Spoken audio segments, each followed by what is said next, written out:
पहले private job में था, तो अभी गवर्नमेंट जॉब के लिए प्रिपरेशन करता था, तो क्या कैसा रहा, जर्नी क्या था? काफ़ी स्ट्रगलिंग वाले फेज से ही गुजरा। पहले तो कोई भी एग्ज़ाम क्लियर करने के लिए मुझे पैटर्न समझने का जो टाइम लगता है वही मेन मतलब था। APSC AE क्लियर किया, तो क्या था तेरा स्ट्रैटेजी? पहले मैं APSC यही मेरा टारगेट नहीं था एग्ज़ाम। पहले तो तुम मेहनत करते जाओगे, अगर सही डायरेक्शन में कर रहे हो तो एक ना एक दिन रिजल्ट तुमको जरूर मिलेगा। लोग बोले कि तूने प्राइवेट जॉब छोड़ के अब क्या कर रहा है यार, तेरा तो नहीं हो रहा है यार, तू कहाँ पे अभी लगा हुआ है? लोगों का काम ही है ये। कोई चीज़ अच्छा भी कर रहे हो तो भी बोलेंगे, बुरा कर रहे हो तो भी बोलेंगे। उनको मतलब नॉइस के हिसाब से ही ट्रीट करो। Welcome everyone to the new episode of All About Success. आज मेरे साथ है मेरे एक खास दोस्त जो एक इंस्पिरेशन है, जो recently APSC AE exam clear कर चुके हैं और तो और उन्होंने और भी काफ़ी सारे कॉम्पिटिटिव एग्जाम्स के प्रीलिम्स क्लियर किए। हमने उनसे बात की उनके प्रिपरेशन स्ट्रैटेजीज के बारे में, उनके एग्जाम टिप्स जो उन्होंने यूज़ किया और आपके लिए बहुत हेल्पफुल हो सकते हैं, और भी कई सारे सफ़र में चैलेंजेस जो उन्होंने फेस किया है। इस वीडियो को अंत तक देखिएगा, आपको बहुत ज़्यादा वैल्यूएबल इंसाइट्स मिलने वाला है। तब तक के लिए keep watching, keep loving all About success. Hi everyone, all About success में फिर से आपका स्वागत है। आज एक नए गेस्ट के साथ है और नाम है विकेश, मेरा बहुत अच्छा दोस्त। एंड विकेश, तेरे साथ शुरू करते हैं। विकेश, अभी तूने रिसेंटली बहुत सारे एग्जाम्स क्लियर किए हैं एंड थोड़ा उस चीज़ के बारे में बता कि तू पहले प्राइवेट जॉब में था एंड उसके बाद तू अभी गवर्नमेंट जॉब के लिए प्रिपरेशन करता था, तो क्या कैसा रहा, जर्नी क्या था? जर्नी तो देख, शुरुआत से मतलब ऐसा था कि काफ़ी स्ट्रगलिंग वाले फेज से ही गुजरा पहले तो। क्योंकि सबसे पहले कोई भी एग्ज़ाम क्लियर करने के लिए मुझे पैटर्न समझने का जो टाइम लगता है वही मेन मतलब था, जिसमें टाइम टेकिंग था।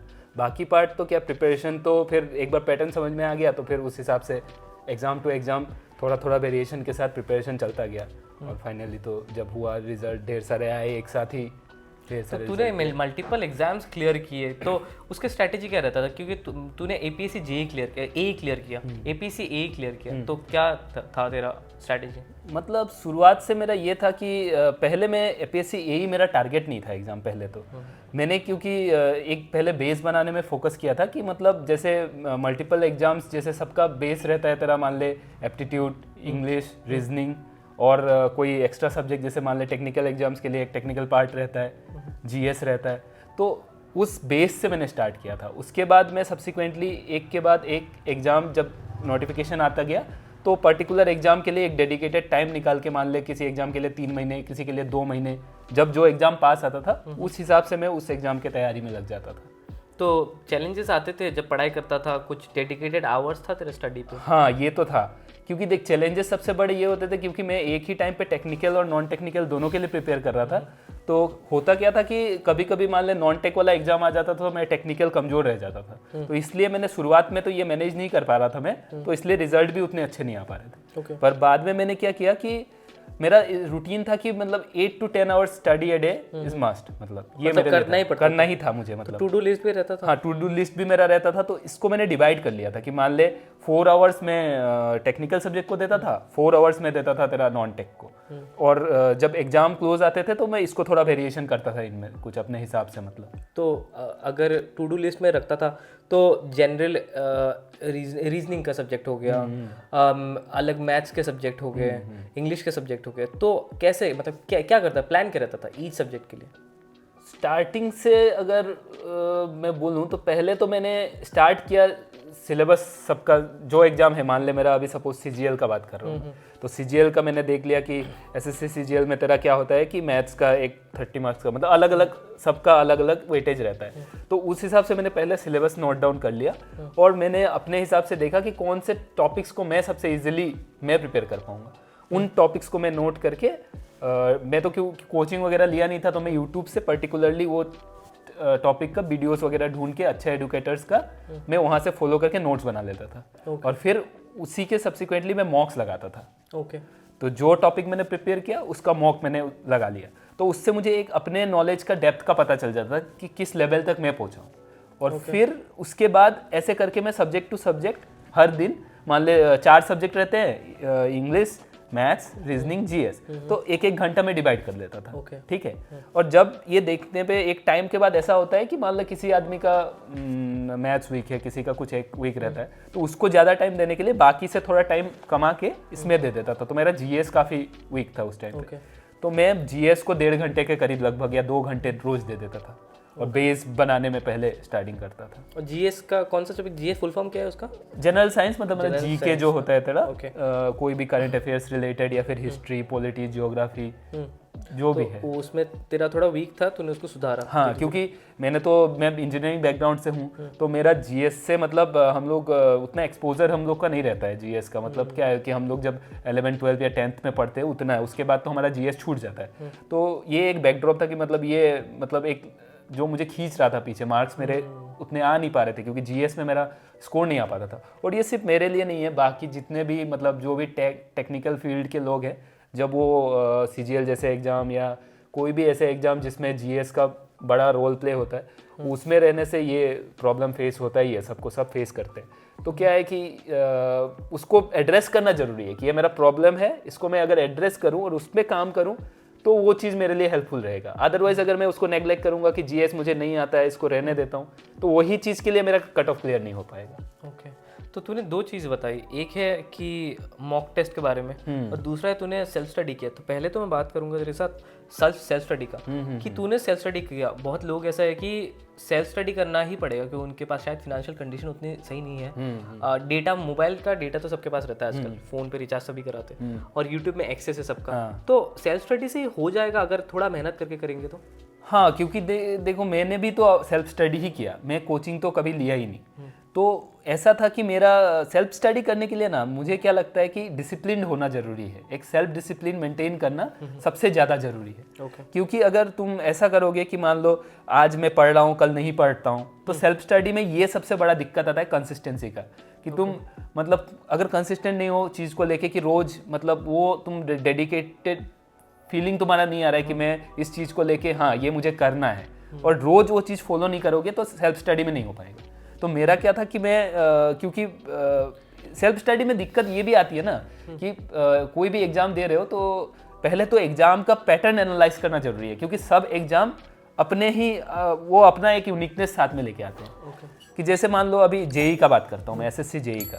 एसएससी जेई में क्या है, तुम्हारा दोनों पार्ट आते हैं, क्योंकि टेक्निकल 100 मार्क का आएगा, नॉन टेक 100 मार्क का आएगा, तो तुमको दोनों सब्सिक्वेंटली प्रिपेयर करना है। अब प्रॉब्लम क्या है कि तुम नॉन टेक में पूरा दुनिया पढ़ के खत्म नहीं कर सकते, टेक्निकल में भी इतना सारे सब्जेक्ट्स होते हैं कि तुम सब पढ़ के खत्म नहीं कर सकते, और सबसे क्वेश्चन भी नहीं आता है। तो तुमको ये रहना चाहिए कि तुम लास्ट 5 to 10 ईयर्स, मतलब मिनिमम 10 ईयर्स का ट्रेंड तुम फॉलो करो कि कौन से क्वेश्चंस आ रहे हैं, कहाँ से आते हैं, क्या क्वेश्चंस पूछे जा रहे हैं, कि क्या डेप्थ है क्वेश्चन का।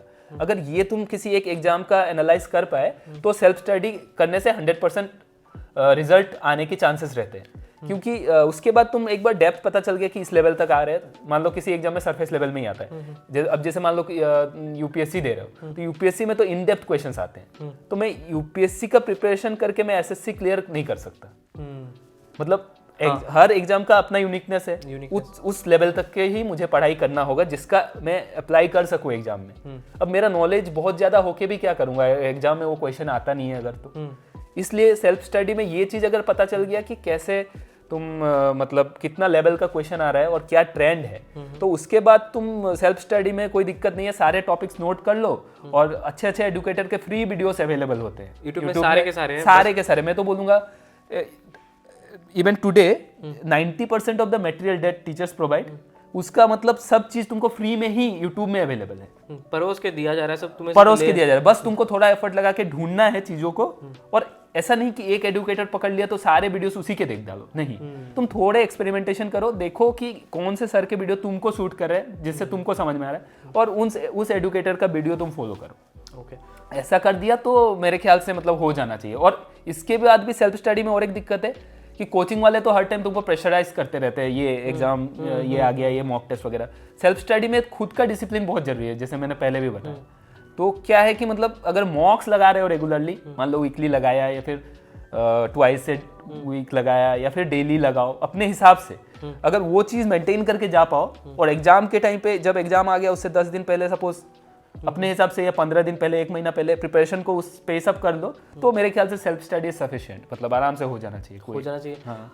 लेकिन तूने बात करी कि प्रीवियस ईयर क्वेश्चंस को भी देखो, PYQs जिसको बोला जाता है, एंड उसमें आपको मदद मिलती है। जब मॉक टेस्ट की बात आती है तब भी हमको प्रीवियस ईयर क्वेश्चन भी देखने पड़ते हैं, and mock test year wise भी होते हैं, टॉपिक वाइज भी होते हैं, कैसे होता है थोड़ा मुझे बताओ। हाँ, तो देखो मॉक टेस्ट का क्या है ना, मतलब मॉक टेस्ट आजकल जैसे मान लो कोई भी तुम जैसे वेबसाइट से परचेज करते हो तो वो लोग का कुछ पैक्स रहते हैं। जैसे मान लो कोई रहता है कि प्रीवियस ईयर क्वेश्चन का पैक रहता है, तो मॉक टेस्ट में तुमको सारे प्रीवियस ईयर क्वेश्चन के सब्जेक्ट वाइज भी मिल जाएंगे, टॉपिक वाइज भी मिल जाएंगे, मिक्सअप भी मिल जाएंगे, रैंडम या फिर कुछ फ्यूचर में आने वाले प्रोबेबल क्वेश्चंस के भी मतलब जो उनके हिसाब से लगता है उस हिसाब से मिल जाते हैं। ओके। तो मॉक टेस्ट में तुम अपने हिसाब से पहले तो मेरे हिसाब से जब प्रिपरेशन के स्टार्टिंग में टॉपिक वाइज देना चाहिए कि मैंने आज पढ़ा सपोज प्रॉफिट एंड लॉस, तो मुझे प्रॉफिट एंड लॉस का मॉक टेस्ट लगाना चाहिए ताकि मुझे पता चल सके कि मैं कितना सीखा हूँ। सपोज मैं टेक्निकल का बात करूँ तो सपोज मैंने थ्योरी ऑफ मशीन आज पढ़ा, मेरे सब्जेक्ट मेरे मैकेनिकल का मैं बता रहा हूँ, तो थ्योरी ऑफ मशीन का मैं लगाऊंगा जाके। थ्योरी ऑफ मशीन के अंदर भी बहुत सारे टॉपिक्स है तो उनका अलग से मैं लगाऊंगा मॉक। तो जब ये मॉक्स मेरे अच्छे मार्क्स, एक डिसेंट मार्क आने लग जाएंगे और मैं उस हिसाब से प्रिपेयर हो जाऊंगा, तब मैं उस पूरे सब्जेक्ट का लगाऊंगा। उसके बाद मैं देखूंगा कि मिक्सअप टेस्ट में मेरे क्या आ रहा है। बाकी जब एक मान लो मैंने 3-4 सब्जेक्ट एक साथ प्रिपेयर कर लिए, अब 3-4 सब्जेक्ट को क्लब करके मैं एक मॉक दे सकता हूँ, जो कि वीकली या 15 डेज में मेरा देना मोस्टली मतलब प्रिफरेबल रहता है, क्योंकि इतना दिन तो मिनिमम लगता है 1-2 सब्जेक्ट प्रिपेयर करने में। तो 15 दिन में मान लो एक दे दिया, तब एक नॉलेज मिल गया कितना मैं प्रिपेयर्ड हूँ।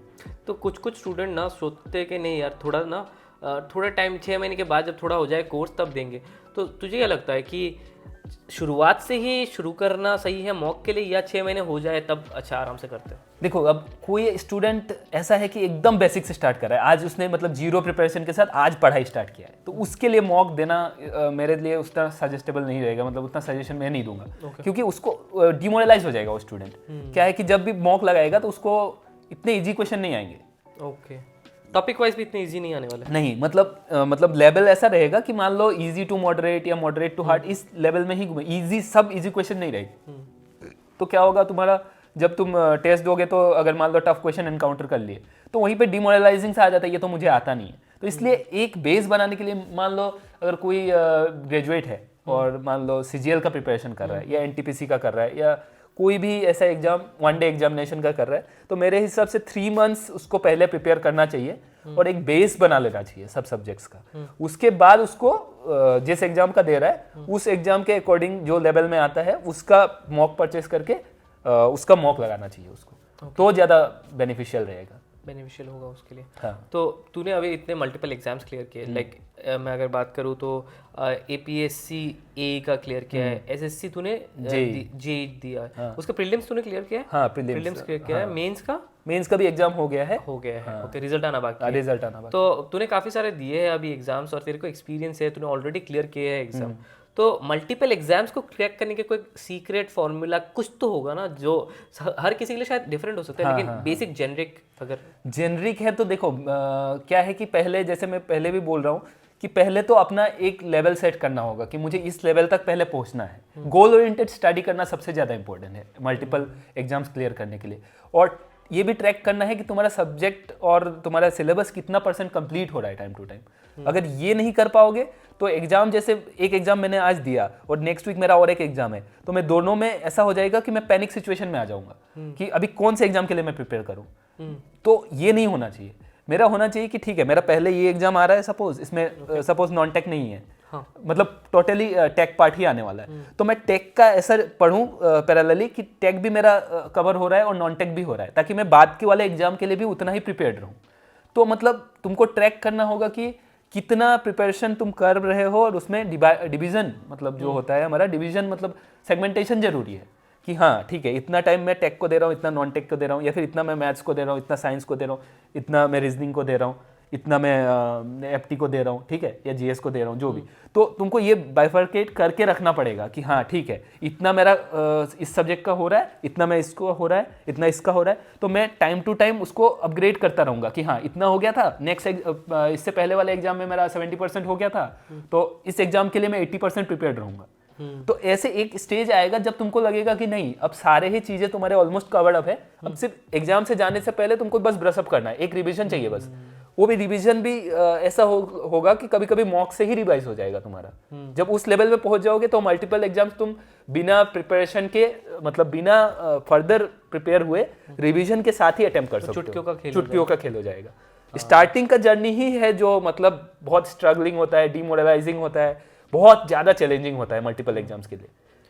तो तूने बोला कि डीमोरलाइज्ड होते हैं लोग, तो कभी कभी स्ट्रेस हो जाता है, एंग्जाइटी भी हो जाते हैं लोगों में होता है। तो कभी कभी लोग इतना पैनिक कर लेते हैं एग्जाम से जाने से पहले भी, और कुछ कुछ रिजल्ट भी इतने कभी कभी ख़राब हो जाते हैं ना कि लोग हार मानने को तैयार हो जाते हैं। तो गिव अप ना करे, कोई स्ट्रेस से बाहर निकले, एंग्जाइटी ना हो, उसके लिए क्या बचाव है फिर? देखो, स्ट्रेस और एंग्जाइटी ये आजकल मतलब हर किसी को ही होगा, क्योंकि तुम इतना प्रेशर खुद के ऊपर ले रहे हो, तो प्रेशर तो रिलीज करने के लिए भी हमको वेज ढूंढने पड़ेंगे। अब मेरा क्या था कि मैं अपना जर्नी अगर बताऊं तो स्टार्टिंग में मुझे भी फेलियर का इतना डर लगता था। फिर मुझे फील होता था कि क्या मुझसे हो पाएगा, क्योंकि मैं ऑलरेडी एक जॉब छोड़ के आया था, तो मेरे मतलब स्टेक बहुत ज़्यादा था जो मैंने दाव पे लगाए हुए थे। तो ऐसा था कि क्या मैं ये कर पाऊंगा। सेल्फ डाउट आना इज जेन्युइन, ये सबके आते हैं, पर ओवरकम करना इज द रियल टास्क। अब मैं बोलूंगा, अगर तुम्हारा गोल, तुम फोकस्ड हो उस चीज को लेके, नहीं मुझे ये करना ही है, तो सेल्फ डाउट्स आएंगे, पर तुम देखोगे कि अगर मैं वो मुकाम को हासिल कर लिया तो मुझे क्या मिल सकता है। तो तुम उस पर फोकस रह के ज़्यादा काम करो। और पढ़ाई के अलावा भी तुमको अपना, जैसे मान लो किसी का पास टाइम होता है कि नहीं उसको पेंटिंग करना पसंद है, किसी का होता है मोबाइल गेमिंग पसंद है, किसी को होता है क्रिकेट खेलना पसंद है, स्पोर्ट्स पसंद है, सिंगिंग पसंद है। अपने हॉबी को भी साथ साथ कैरी करना चाहिए। अब ये नहीं कि 8 आवर्स तुमने पढ़ाई को डेडिकेट कर दिया, 8 to 12 जिसका जैसा, मेरा 8 आवर्स था, तो बाकी टाइम भी बचता है जिसमें तुम अपने फैमिली को टाइम दो, अपने फ्रेंड्स को टाइम दो, अपने हॉबी के लिए भी टाइम निकालो, ताकि तुम्हारा माइंड उस स्टेट में रहे कि तुम पढ़ाई के साथ साथ अपना जो सैनिटी है उसको भी इंटेक्ट रख सको। ऐसा ना हो कि तुम इंसेन हो गए, एकदम बौखला गए कि अब नहीं हो पा रहा है, गिव अप वाला एटीट्यूड आ जाए कि नहीं अब तो नहीं कर पाऊंगा, मैं छोड़ दूं। ये नहीं आना चाहिए। तुमको रियलिस्टिक पॉइंट ऑफ व्यू के साथ ही आगे बढ़ना चाहिए कि नहीं, failure is a part of life. तो मतलब तू अभी प्राइवेट जॉब छोड़ के फिर तूने अभी गवर्नमेंट जॉब तक एक सफ़र तय किया तूने, और वो सफ़र कभी भी आसान नहीं रहता, मुश्किल ही रहता है। तो प्राइवेट जॉब आज जो कर रहे हैं वो डर रहे हैं बहुत ज़्यादा कि छोड़ो या ना छोड़ो। शायद बैकअप है पीछे, लेकिन फिर भी सोच रहे कि मैं घर वालों से कैसे मांगूँ, या फिर जितने भी है सेविंग्स वो कहीं उड़ ना जाए सब कुछ। तो कुछ महीने का वो जो रहता है रनवे, कुछ महीने का जो सेविंग्स रहता है वो बचा के रेंट पे रहना पड़ता है, वो तो उसके लिए प्रिपरेशन करना पड़ता है। तुझे क्या लगता है कि उन प्राइवेट जो जॉब कर रहे ट्रांजिशन हो जाएगा, लेकिन तेरा क्या सुझाव है उनको? देखो, मेरा तो सुझाव यही है कि पहले तो अपना देखो कि तुम प्राइवेट से स्विच क्यों करना चाहते हो गवर्नमेंट के लिए, या फिर कोई भी एग्जाम क्यों तुम देना चाहते हो। अगर तुम्हारा रीज़न जो है वो स्ट्रॉन्ग रहेगा कि नहीं मैं इस एग्ज़ाम को इसलिए देना चाहता हूँ क्योंकि इससे मैं ग्रेटर प्रॉस्पेरिटी, ग्रेटर कुछ सोसाइटी के लिए या खुद के लिए करना चाहता हूँ बड़ा, जो कि मैं प्राइवेट में अचीव नहीं कर पा रहा हूँ। अगर ये तुम्हारा गोल है तो तुम ज़रूर उस चीज़ को करना चाहिए, और तुम उसमें सक्सेसफुल भी होगे अगर तुम मेहनत करोगे तो। अगर तुम्हारा गोल सिर्फ ये है कि नहीं जस्ट कोई और कर रहा है मुझे भी करना है, तो उसमें तुम्हारा मन नहीं लगेगा उतना। अगर देखो, आजकल गवर्नमेंट जॉब के कंपेयर में प्राइवेट जॉब में हायर पे स्केल भी मिलता है, ज़्यादा पैसे भी मिलते हैं, पर बात यह है कि तुम करना क्यों चाहते हो। क्या सिर्फ पैसों के लिए करना चाहते हो, क्या तुम अपने एम के लिए करना चाहते हो, किस लिए करना चाहते हो गवर्नमेंट की जॉब की तैयारी। अगर तुम्हारा रीजन स्ट्रांग है ना, तो तुम अपने आप सेल्फ मोटिवेटेड भी रहोगे, और ऐसा रहेगा कि नहीं आज तुम फेलियर हुए तो तुम नेक्स्ट टाइम और ज़्यादा बूस्ट और एनर्जी के साथ लगोगे कि इस बार तो मुझे करना ही है। तो ये अगर एटीट्यूड है तो तुम जॉब के साथ तुम एक कुशन बना लो कि हाँ इतना महीने का तो मुझे प्रिपरेशन टाइम चाहिए। जैसे मान लो कोई भी एग्जाम है तो एक मान के चलते हम 1 ईयर टाइम तो मिनिमम हमको डेडिकेटेड उस एग्जाम के लिए प्रिपेयर करना चाहिए। 1 ईयर 2 ईयर भी हो सकता है, बड़े एग्जाम है तो 3-4 ईयर्स भी लग सकते हैं। तो तुम उतना सेविंग, तुम अगर प्राइवेट जॉब कर रहे हो तो उतना सेविंग तुम अगर कर लिए हो, मान लो 2 साल का सेविंग हो चुका है तुम्हारा, कि एक रेंट और बेसिक जो हमारी ज़रूरतें होते हैं उनको फुलफिल करने का अगर तुमने सेविंग कर लिया है तो तुम नो डाउट आगे छोड़ के तुम तैयारी कर सकते हो। पर तुम छोड़ने का मतलब ये नहीं है ना जॉब की टोटली सब तुम दुनिया से दूर हो गए, कोई इनकम का सोर्स नहीं है। There is so many other ways. तुम ट्यूशन पढ़ा सकते हो, कुछ और तूने भी ट्राई किया? हाँ, मैं भी ट्राई किया था, मैं भी ट्यूशन पढ़ाता था कभी कभी। मतलब अपना तुम्हारा रहेगा, क्योंकि तुम्हें भी पढ़ाई के अलावा भी कुछ चाहिए होता है लाइफ में, ताकि तुम भी एंगेज रहो, दुनिया के साथ तुम्हारा मतलब कांटेक्ट बना रहे। ऐसा नहीं कि पूरा कट ऑफ हो। हाँ, पूरा कट ऑफ हो गया तब तो फिर तुम ऐसा हो जाएगा कि फेलियर आते ही तुम्हारा पैनिक सिचुएशन ज़्यादा क्रीप करने लगेगा तुमको, वो नहीं होना चाहिए। और जब तुम्हारा रनवे बन गया उसके बाद तुम अगर रीजन तुम्हारे स्ट्रांग है तो तुम ऐसे ही अपने आप ही जो पाथ में चल पड़ोगे, रास्ते दिखते जाएंगे, तुम मेहनत करते जाओगे, अगर सही डायरेक्शन में कर रहे हो तो एक ना एक दिन रिजल्ट तुमको जरूर मिलेगा ही। तो कभी ऐसा होता था तेरे साथ कि लोग बोल रहे यार, लोगों का तो कहना ही है, लोग बोल रहे कि तूने प्राइवेट जॉब छोड़ के, अभी बहुत लोग एक्चुअली ऐसे सोचते हैं कि क्या कर रहा है यार, अभी हो नहीं रहा है तेरा, तो लोग सुनाएंगे कि तेरा तो नहीं हो रहा है यार, तू कहाँ पे अभी लगा हुआ है, प्राइवेट जॉब भी छोड़ दिया तूने। हाँ बिल्कुल, ये तो होता ही है। देखो, लोगों का काम ही है ये कि तुम अगर कोई चीज़ अच्छा भी कर रहे हो तो भी बोलेंगे, बुरा कर रहे हो तो भी बोलेंगे, मतलब they will never stop talking about you. तो ये बात है कि उनको मतलब नॉइस के हिसाब से ही ट्रीट करो। उनको अगर तुम अपने लाइफ का मेन वॉइस बनाओगे तो दिक्कत हो गया, उनको नॉइस की तरह ट्रीट करो, जैसे हम नॉइस को कैंसिल करते हैं, ईयरबड लगा लेते हैं। तो वही हमको यहाँ भी काम करना है, हमको अपने गोल के तरफ इतना फोकस्ड रहना है कि लोग बोले ठीक है, बुरा तो लगेगा तुमको, ये तो बेसिक ह्यूमन नेचर है कि बुरा लगना, पर इतना ही बुरा लगना चाहिए बस कि उसको आज बुरा लगा, कल मैं भूल गया उस चीज को, और कल मैं अपने तैयारी में फिर से लग गया। लोग तो देखो, मैं कोई भी एग्जाम का प्रिपरेशन करोगे तो failure is bound to happen, मतलब होना ही है। मैंने भी कितने एग्जाम पहले मैंने दिए जो कि मेरा रिजल्ट नहीं आया, कट ऑफ से 1 mark, 0.5 mark, even 0.25 mark, 2 mark के लिए छूट जाता था, तो दुख लगता है, बहुत ज़्यादा दुख लगता है। पर इसका ये मतलब नहीं है कि नहीं हो पाएगा, तुमको ट्राई करना है। अगर 0.5 मार्क के लिए छूट रहा है तो नेक्स्ट टाइम उसको मिनिमाइज करो और कम करो, हो सके कहीं प्रिपरेशन में कमी रह गया उसको रेक्टिफाई करो, देखो पॉइंट आउट करो कि क्या मिस्टेक्स तुम कर रहे हो। अगर ये हो पाया तो लोग आज बोल रहे हैं नहीं हुआ, कल वही लोग तुम्हारा तारीफ करेंगे कि देखो इतने सारे एग्जाम्स क्लियर कर लिए, देखो ये कल प्राइवेट जॉब कर रहा था, आज इतना बोल्ड डिसीजन लिया, आज गवर्नमेंट जॉब कर रहा है, आज ये मुकाम में पहुंच गया है। तो ये बस अपना लोग पहले नकारते या नहीं सुनते या फिर अपनी खुद की बोलते तेरे ऊपर, लेकिन जैसे से हो जाए जय जयकार करते हैं। हाँ वही वो है बस। तो लाइक तूने अभी एग्जाम्स दिए हैं, तूने आसाम ए का जो एपीएससी का ए का तूने क्लियर किया है, तो उसके पैनल्स जब पूछते हैं क्वेश्चंस, उनका मेन कहाँ पे उनका फोकस रहता है और किस स्ट्रैटेजी के साथ जाना चाहिए उन राउंड्स के लिए? पहले तो देखो मतलब क्या है, अगर तुम इंटरव्यू तक पहुंच रहे हो तो तुम ऑलरेडी काफ़ी प्रिपेयर्ड हो, ये तुमको मान के चलना पड़ेगा। सेल्फ कॉन्फिडेंस ना इंटरव्यू में सबसे ज़्यादा मैटर करता है। अगर तुम वहाँ जाके ऐसा हो रहा है कि नहीं, तुम फील कर रहे हो कि तुम अंडर प्रिपेयर्ड हो, तो तुम वहाँ बोल नहीं पाओगे सही से। तो इसलिए तुमको पहले ये रियलाइज़ करना पड़ेगा कि इंटरव्यू तक पहुँचे हो, मतलब तुम काफ़ी एक लंबा जर्नी तय करके वहाँ पहुँचे हो, तुम में वो बात है तभी तुम वहाँ पहुँचे हो। अगर ये रियलाइज़ कर लिया तो कॉन्फिडेंस अपने आप थोड़ा बहुत आ ही जाएगा। उसके बाद तुमको ये प्रिपेयर होना चाहिए कि प्रैक्टिकल फील्ड से क्वेश्चन आएंगे तुम्हारे ऊपर, कि कोई भी, जैसे सपोज मेरे इंटरव्यू में ऐसे क्वेश्चन पूछे गए थे मुझसे कि मेरा पास्ट वर्क एक्सपीरियंस जो था उस पर रिलेटेड पूछे गए थे, करंट सिनेरियो के ऊपर बेस करके। तो यही है कि तुम अगर एक्सपीरियंस्ड हो तो तुमको तुम्हारे एक्सपीरियंस के फील्ड से पूछा जाएगा, या फिर तुम जिस फील्ड में काम किए हो, जैसे मैं मैकेनिकल इंजीनियर था और मैं ऑलरेडी रोड्स वगैरह में काम कर चुका था, तो मुझे इस फील्ड से पूछा गया। जो मान लो फ्रेशर था, उनको उनके सब्जेक्ट के डोमेन के ऊपर ही पूछा जाएगा। क्वेश्चन ऐसे भी नहीं रहते कि तुम जवाब ना दे पाओ, बहुत बेसिक सवाल रहते हैं, बस तुम्हारा कॉन्सेप्चुअल क्लियरिटी का थोड़ा बात रहता है और तुम डरे ना हो उस माहौल में, ये होना चाहिए। ओके ओके बस।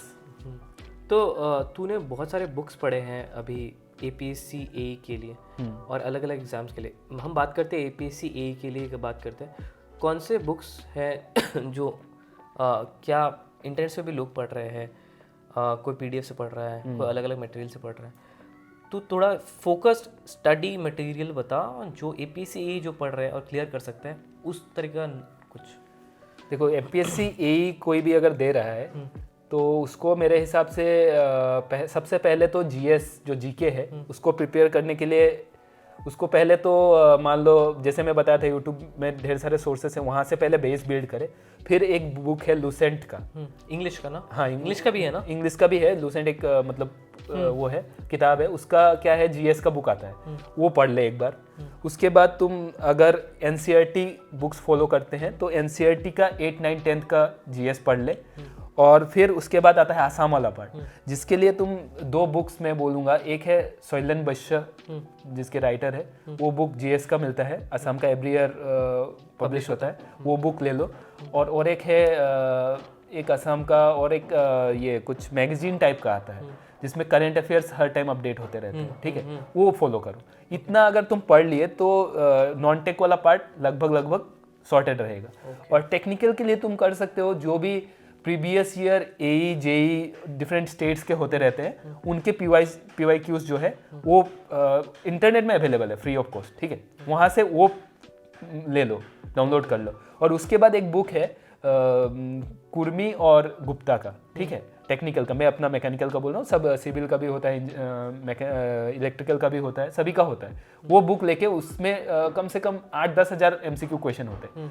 वो क्वेश्चंस तुम मतलब मल्टीपल टाइम्स करो, ताकि वहाँ से जो भी कॉन्सेप्ट्स आए वो क्वेश्चन तुम सॉल्व कर पाओ।